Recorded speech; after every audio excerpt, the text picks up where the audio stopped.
In this Elden Ring Nightreign video, we're going to be taking a look at Raider and how to play him in combat. We'll be covering his stats, skills, recommended relics, weapons to look out for, and how to use them effectively in a party. So if you're playing Raider or planning on learning how to play Raider, this video is for you.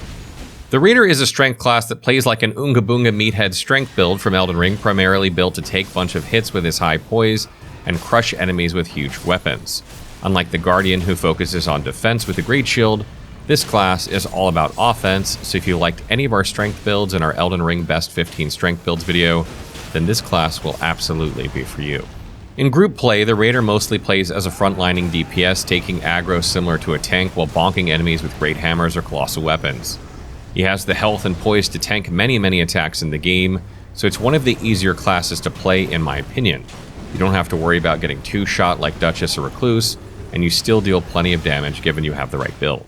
When it comes to stats, Raider has A for health, D for FP, and A for stamina, and these stats make him the second tankiest and stamina enduring class in the game, second only to Guardian. Because he has D and FP though, you'll need to use weapon skills very sparingly. In my experience, I don't find myself using weapon skills too often with Raider, but in case you do, you'll want to equip relics that restore FP.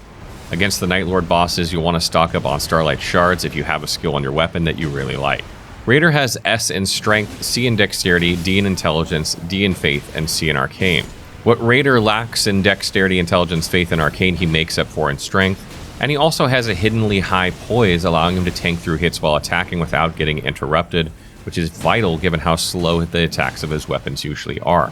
With an S in Strength and C in Dexterity, there are a few weapon categories which work best for Raider, namely Colossal Swords, Great Axes, Great Hammers, and Colossal Weapons. These weapons generally have good strength scaling without relying too much on dexterity, so if you can find these weapons in an expedition, you'll probably deal much more damage than some other ones. Unlike other Nightfarers that tend to have an S or an A and at least 2 scaling stats, the Raider only has strength, so you'll be pretty limited to these options for weapons in any given run. We'll go over to specifics on what to look out for in a little bit.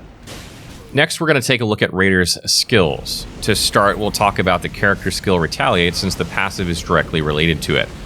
Retaliate is basically just a right punch, where the Raider takes a stance for a second and pummels whatever is in front of him. It deals quite significant damage and stance damage, scaling very well with character level. The damage will go from 120 at level 1 to 296 by level 10 against the training dummy. While he's in this stance or punch animation, he'll also gain a huge amount of damage negation, allowing him to survive through basically any attack in the game. You can essentially think of this skill as a parry with a huge, very forgiving timing window, except a little damage will always seep through. This skill has a very low cooldown at around 12 seconds, so you can use it constantly in long drawn-out boss fights to negate tons of damage.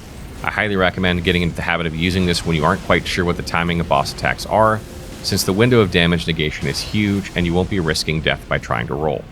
Now that we cover the character skill, we'll talk about his passive ability that directly affects this, called Fighter's Resolve. With this passive, when Raider takes enough damage from enemies, the Raider will start glowing with a smoky aura that indicates he's charged up. If you use Retaliate while Raider is charged up, the animation for taking a stance will take even longer, but he'll do a left uppercut instead of a right jab, with an additional wind aftershock that adds some range. Naturally, this does more damage as far as I've seen, will always temporarily stun the boss and do more stance damage. As with the base Retaliation, the damage scaling also scales very well with the character level, going from 186 at level 1 to 444 at level 10 against training dummies. After the Raider charges up, you can keep the effect forever and it has no expiration, so you can save the charged up Retaliation for canceling big boss attacks, which can be a huge game changer.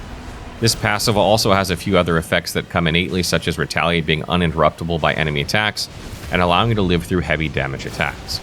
Lastly in the Raider's kit is his ultimate art, Totem Stella. This ultimate is probably the strangest in the game and will likely confuse a lot of players when they first use it. When the Raider activates the ultimate, he'll first go into a 1 to 2 second animation where he plunges a stone dagger into the floor, but it is worth noting that this animation has iframes, so you can use it to avoid some attacks. Once he plunges it into the ground, a big stone tombstone rises under his feet and deals some pretty big AoE damage to all enemies around him. It then stays for around 15 seconds before disappearing. Besides the initial damage, what this tombstone does is give you and all teammates within a short range around a 15% increase to their attack power. This bonus even lasts a little longer after the totem is destroyed, so you get around 30 seconds of buff. So there's a ton of value you can get from placing this right on top of a boss and boosting the attack power of nearby allies. Additionally, you can create some free high ground for teammates to jump onto where Iron Eye could snipe from, or from some of your spellcasters can cast spells. That being said though, this ultimate can also be a net negative for your team if used incorrectly and can also be a little buggy. If you place it right on top of an enemy, sometimes they'll get stuck into the box like a sealed prison route. But as I'm sure we've all experienced in FromSoft titles, this doesn't stop them from hitting you through a wall, effectively making it harder to hit them and easier for them to hit you. Additionally, even without the buggy sealing jutsu, the totem can be very annoying for mage casters in your team as it introduces obstacles within line of sight of the boss. A mage operates best in an open space where their spells can always hit the target, so erecting a huge pillar doesn't really work for them. So in short, the Raider's ultimate has great upsides with initial damage, high ground, and attack power, but can also be a detriment to your teammates since it can screw with bosses and add unnecessary obstacles on the battlefield. I recommend using it all the time when you have another melee class in the party, and using it sparingly when you have casters on the team. Now let's talk about Raider's weapons. You start with Raider's Great Axe, a colossal weapon with the weapon skill Endure. Endure will briefly boost your poise and increase your damage negation for one hit, which you can use alongside Retaliate, your character's skill, to have damage negation up for many different situations. Make sure to two-hand this when you drop into Limveld for extra damage. In terms of the setup you want once you get later into the run, I personally find that dual-wielding either Great Hammers, Great Axes, and Colossal Weapons are the best options for Raider. The reason why is because when you're dual-wielding, you get the option of high damage jump attacks, as well as dual-wield light attack strings. However, this can be hard to pull off if you get unlucky in a run, and I've had runs where I only got one Colossal Weapon, the starter weapon, and one Great Hammer and one Great Axe, when you need two of the same type to dual-wield properly. When it comes to swords, I personally do not like wielding swords with Raider because they have less range and deal less damage since they scale with strength less. They also look like toothpicks on the Raider character. Monkeys see big number, monkey-like, so I always choose the 3 recommended weapon types over great swords or colossal swords if given the option. Practically every single Great Axe, Great Hammer, and Colossal Weapon is great, but there are a few standouts to look out for in each rarity. For blues, there are a few with built-in status effects like Great Omen Killer Cleaver, Rotten Battle Hammer, Great Stars, Rotten Great Axe, and Great Club. For purples, there are a few more standouts for Radar: Gargoyle's Black Axe, Cranial Vessel Candle Stand, Rotten Staff, Prelate's Infernal Crozier, and Giza's Wheel. Unlike other classes though, I didn't find an absolute best combination of weapons like the Executor dual-wielding Rivers of Blood, so if you can dual-wield purple Great Axes, Great Hammers, or Colossal Weapons, then that will likely be the best you can do for a run. For your other 4 weapon slots, there are a few passive effects that you want to look out for. Anything damage negation related works out well since you'll likely be the tank of your team, and being able to take more hits when Retaliate is on cooldown will be very helpful. On the offensive side, extra damage while dual-wielding armaments and improved jump attacks is also great. Naturally, since you wield such heavy weapons, your goal is to stance break very often, so you can build your character for critical hit bonus as well if you want.